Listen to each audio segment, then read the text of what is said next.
normally, kapag pixel ang ginamit mo sa website mo, ang matatrack lang niya at mare-record lang niyang activities ng mga tao na magbibisit sa website mo, yung sa browser.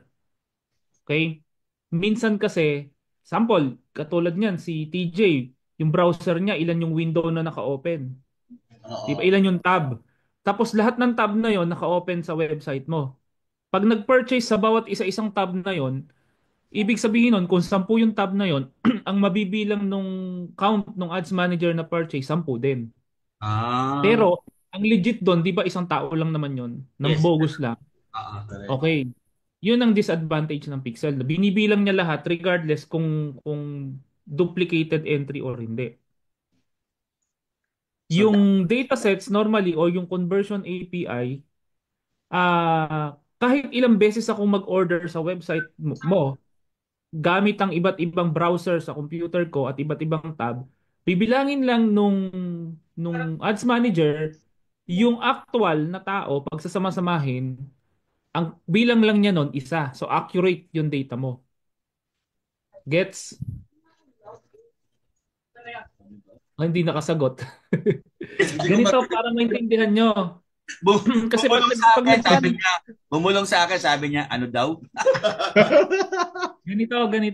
Kasi Tawa. pagka may bumili na, pag may Mm, nag-check out sa inyo na bogus, okay. nag-check out ng 10 beses, makikita mo sa ads manager may 10 taong bumili.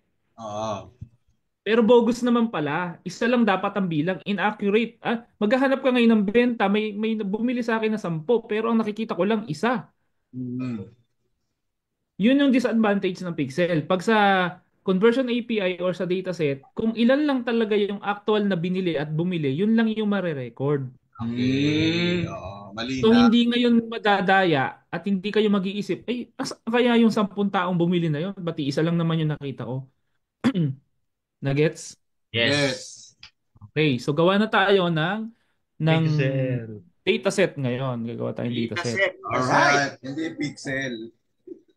Dataset. Dataset. Dataset na tayo kasi magka-conversion API kayo later eh. Yun. Ano ba gusto nyo? Pixel na lang muna. Sige, pixel na lang tayo. Eh, sabi mo data set. Data set na. Dataset na tayo.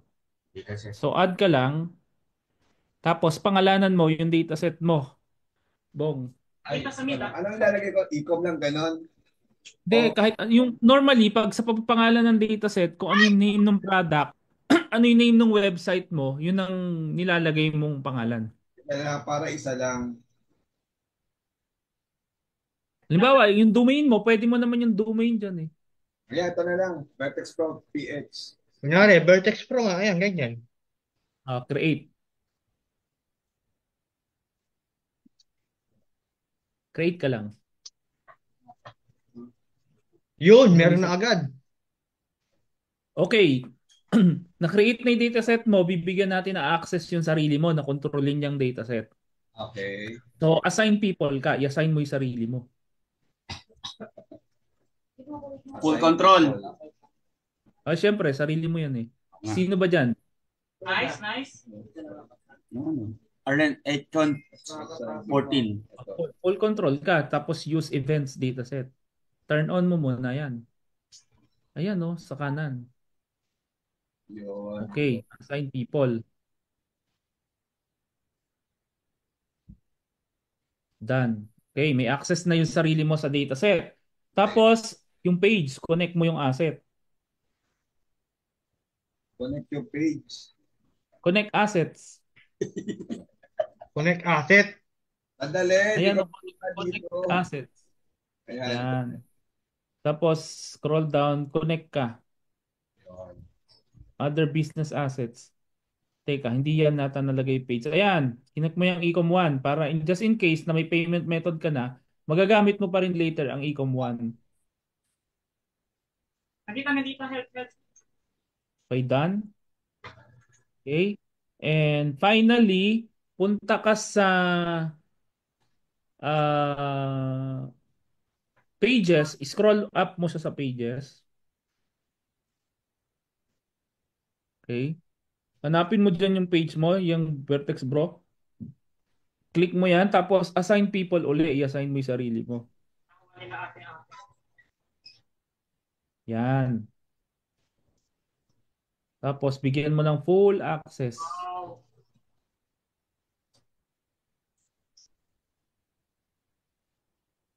Done. Uy, Then connect assets. May IG ka ba? Wala. Wala. Other business assets. Click mo yan. Baka meron kang i-connect. Wala na. So okay na. Cancel. Okay. So nagawa mo na yung pixel ay yung dataset. Ilalagay na natin yung dataset ngayon sa landing page mo. So Okay. paano? Paano gagawin, Troy? Palam. Relax na nakikita kita eh. Punta ka ngayon sa landing page mo. Landing page. Nasusundan nyo ba o mabilis? Sakto lang. Sakto lang. Oh. Landing page sa webcake. Landing page, hindi page. Yung page. Sa webcake ka pupunta. Webcake mo. Ayan yung kulay green sa gitna. Tatakpan kasi eh. Yan tayo, bungit yun eh. Kala, hindi ko makita. Ito na. Ayan na, malapit na. Dinikitan na ng mouse mo. Down. Okay. Yan. Punta ka sa gear, sa settings. Here. tang A pabantay lang. Nice one. Okay. So, dalawang option. Okay.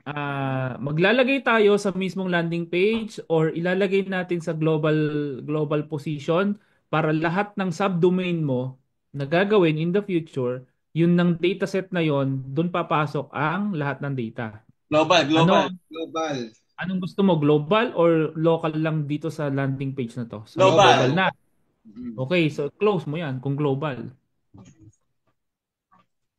Pina-open Close. lang tayo. Hindi, binigyan ko kayo ng option kung anong gusto nyo.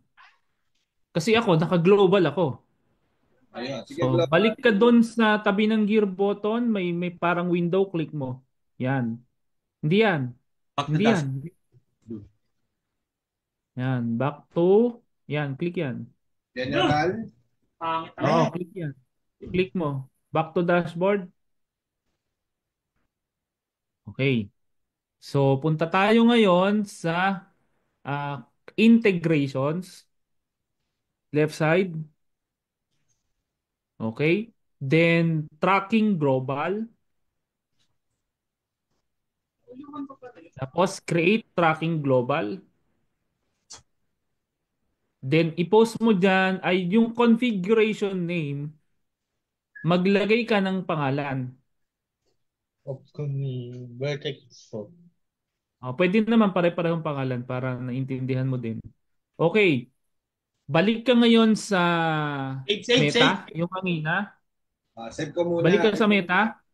Save muna, save. Hindi, punta ka Eh, muna sa wag meta. muna. Wag mo sa save. Sa meta Mamaya ka na. daw. Meta yung kanina. Ito. Okay. Punta ka sa datasets.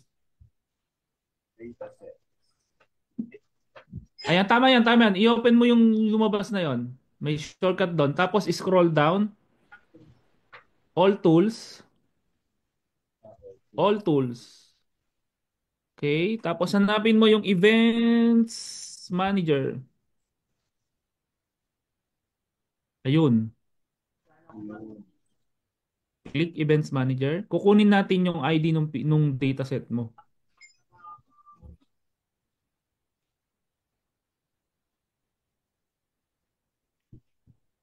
Okay. Data sources. Okay. Tapos, nakikita mo yung ID 2647132 blah blah blah sa ilalim Ah, ng pangalan. Copy mo yan. Hindi ba makopy? double click. Hindi, yung mismong number lang dapat. Yeah. Hindi makopy. Yan, double click. Yan. Yan. Copy. Or may shortcut dyan. Pinahirapan ko lang kayo pero ito shortcut dyan. Bitawan mo muna. Balik mo doon, balik mo. Para alam nyo na next time ang gagawin. Shortcut Okay. daw. Bitawan mo yung mouse mo, Bong. Ito, kiklik mo tong settings. Tapos, lalabas siya. Ito, di ba? Oo. Yan yung Data pag-click mo, makakopy na agad siya. Yun lang pala shortcut eh. Balik Pinahirapan mo na lang pala eh. Ah. balik na tayo sa webpage. Nantitrip lang ako. Sino mo, naubos na nga yung buhok niya sa... ko na dito Sa Pixel ID. Paste mo dyan. Wow, learning. Learning. Tapos, save. Kung may TikTok kayo, Wala. pero wag na kayo Ayaw namin mag-TikTok. enterprise. Magulo. Wag na doon. Save mo na, save. Save daw. Okay. So, okay na yung Pixel. Hmm. Pero ang kailangan may POS ka, Bong? Meron na. Yabang. Nakaset up to ang POS nito? Di pa. I-set up nyo muna yung POS nyo para tuturuan ko kayo ng conversion API later. Ng copy. Meron na siyang So, account na POS na setup na namin. May mga SKU na, bla bla bla. Meron na, kompleto lahat. Pag hindi pa tayo nantok, tuturo ko sa inyo ngayon. Wag. Meron na. Tatagal. Ano daw? Doon muna tayo sa ma-setup yung pixel nyo, makapag-run kayo ng ads. Tapusin natin ang ads later na API. Sige. Okay? Pagkala tayo ng ano. So, basta ito walang hindi kakalat dapat to for your eyes only. Wala. Oo. Ads manager. Tatandaan ko yung mga pangalan nyo. Coach, question po, Coach. Sige, Tatanong Bart. daw si Sir Bart. Sir, Sige, question go. ko lang po, yung pong HTML, CSS, JavaScript, the codes, at saka yung APIs, yun po ba ay produce ng system or kayo po yung gumawa nun? At saka pwede maingi, Dito. kung pwede maingi. Yung HTML, yung CSS, and JavaScript, ginagamit lang yon kapag gusto mong i-customize yung website mo, landing page mo, nang wala sa template ni Webcake. Yung gusto mong bihisan, na gusto mong style. Okay? May konting coding yon na i-input yon depende sa style na gagamitin mo. Pwedeng ako gumawa, pwedeng kung marunong ka sa coding, ikaw ang gagawa. Pero for simplification, wag mo nang galawin ng HTML, CSS, tsaka JavaScript. Pagdating naman sa API, hindi naman natin masyadong ginagamit yung API unless specialize yung website mo. Simple product lang naman selling yung gagamitin natin. So, hindi mo na rin kailangan ng API. Thank you po. Thank you po, Coach. Thank you po. Yung template na lang, pag binigyan ka ni Troy or nagpagawa ka kay Troy, yun na lang ang ibibigay niya sa'yo kung meron siyang available na template. Okay po. Salamat po. Sang Starbucks lang yan, Sir Coach Troy.